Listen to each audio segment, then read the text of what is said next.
Putri artis senior sekaligus politikus Nurul Arifin meninggal. Maura pertama kali ditemukan oleh asisten rumah tangganya pada waktu subuh di meja makan. Kemarin Selasa, Maura Magnalia, putri Nurul Arifin dan Mayong Suryo meninggal pada usia muda. Berdasarkan penuturan Mayong, putrinya meninggal akibat henti jantung mendadak. Sebelumnya Maura sempat dilarikan ke rumah sakit, namun nyawanya tidak tertolong. Diketahui sebelum meninggal, putri sulung Nurul Arifin tengah mengalami stres. Pandemi COVID-19 mengakibatkan ruang lingkup mendiang terbatas sehingga berbagai rencana dan impiannya berantakan. Maura pertama kali ditemukan asisten rumah tangganya pada waktu subuh di meja makan. Saat itu kondisi tubuh Maura sudah dingin. Maura dimakamkan di pemakaman San Diego Hills, Karawang, Jawa Barat.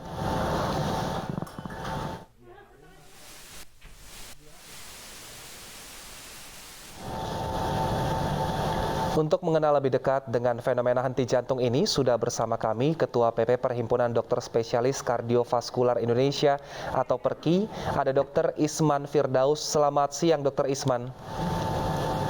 Selamat siang, Mas. Selamat siang.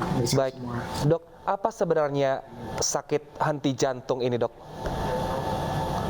Ya, henti jantung kalau di bahasa kedokteran sudden cardiac death ya.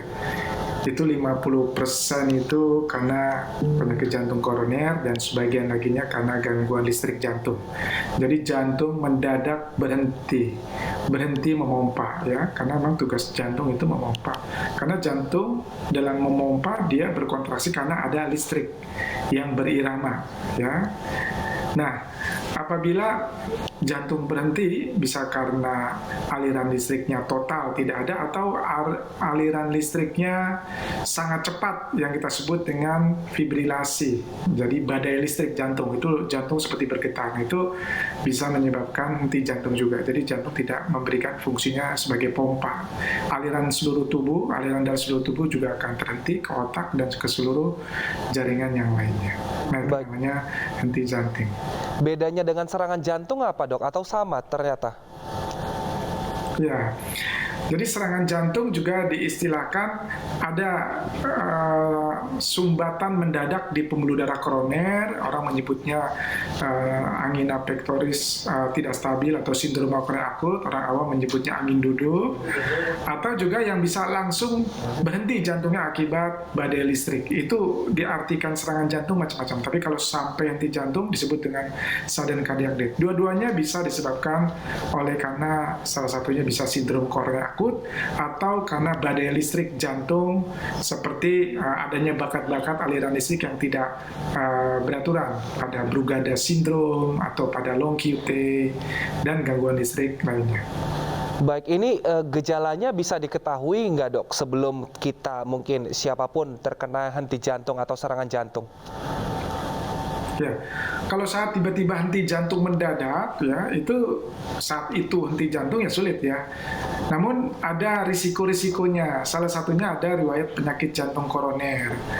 Penyakit jantung koroner yaitu ada penyempitan proses aterosklerosis dalam pembuluh darah koroner dengan faktor risiko kencing manis, darah tinggi, kolesterol, merokok, keturunan atau genetik dari orang tua, itu juga bisa. Jadi kalau ada bakat salah satu, maka tentu harus kita deteksi secara dini, kita check up apakah memang ada masalah atau tidak. Atau ada gambaran listrik jantung yang bisa mengarah pada badai listrik, yaitu gambaran Brugada pada rekaman jantung. Nah, itu juga bisa dideteksi. Jadi EKG namanya, rekam listrik jantung. Ini biasanya pemicunya apa sih, Dok, yang membuat kita bisa terkena henti jantung atau serangan jantung ini, dan bagaimana cara mencegahnya, Dok?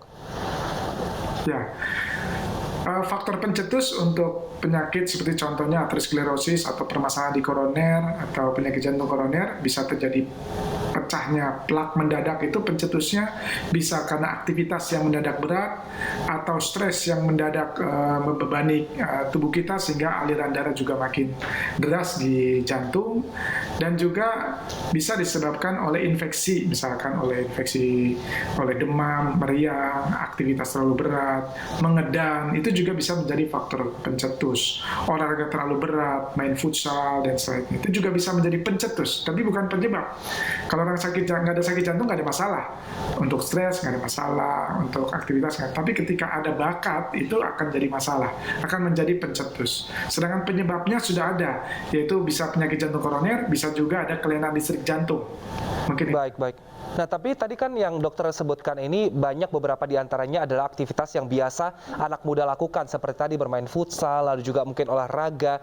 Nah, bagaimana caranya kita mengetahui bahwa kita berolahraga ini pada kapasitasnya sehingga tidak membuat jantung kita ini memompa lebih kencang sehingga mengakibatkan penyakit-penyakit seperti ini, Dok? Ya, ada 5 yang penting nih. Kalau kita ada riwayat kencing manis, kemudian kita ada riwayat kolesterol atau dislipidemia, ada riwayat hipertensi, kemudian merokok, dan terakhir kita ada riwayat keluarga yang pernah sakit jantung, keluarga yang pernah pasang-ring, atau keluarga pernah operasi bypass, atau bahkan keluarga yang pernah henti jantung mendadak, maka ini harus cek sedini mungkin. Jadi untuk apa yang harus dicek? Pertama, kadar lipid kita, laboratorium, kemudian juga treadmill test. Jadi melakukan uji latih jantung. Apakah kita ada bakat atau masalah akan terjadi serangan jantung di kemudian hari. Gambaran listrik jantung atau EKG, elektrokardiografi juga bisa mendeteksi apakah gambaran EKG ini juga memberikan prognostik atau gambaran yang akan memberikan risiko terjadi henti jantung di masa yang akan datang. Baik. Jadi itu ada 5 perkara: kencing manis, darah tinggi, kolesterol, merokok, keturunan atau genetik, dan gambaran EKG. Ada 6 ini penting untuk diketahui sedini mungkin. Baik, Dok, singkat saja, jika ada yang terjadi hal seperti ini di sekitar kita, apa yang pertolongan pertama yang kita bisa lakukan? Nah, yang pertama kali apabila melihat ada seseorang pingsan mendadak atau tidak sadar mendadak, maka harus kita tolong segera. Yang pertama tentu kita pastikan memang dia nggak sadar, bahwa dia memang tidak nafas, itu harus kita pastikan dalam waktu 5 detik ya, jangan lama-lama. Kalau memang betul, maka kita minta bantuan. Kita bisa pakai telepon, kita bisa minta tolong orang lain untuk bisa membantu kita. Sekarang udah ada media sosial, bisa pakai WA, bisa pakai medsos ya, Facebook atau apa, kasih tahu, tolong bantu saya, adik saya ada pingsan mendadak, tolong bantu siapapun yang ada dekat rumahnya ya. Baik. Lalu kemudian kita yang ada di situ harus memberikan kompresi ya, jadi memberikan kompresi dada, jadi Baik. pijat di dadanya sehingga minimal 100 kali ya dalam 1 menit, cepat ya, dan kedalamannya paling sedikit 5 cm. Baik. Jadi kompresi segera, cepat, kemudian kedalaman paling sedikit 5 cm, terus sampai menunggu bantuan datang, lalu kita evaluasi 2 menit apakah dia nafas kembali atau tidak. Baik. Kompresi dadanya seperti Baik, terima kasih. ilustrasi di sini. Baik, terima kasih Dr. Isman. Kita harapkan semoga masyarakat bisa mendengarnya dan juga menerapkan pola hidup sehat supaya seperti ini tidak terjadi. Terima kasih, Dok. Sehat selalu.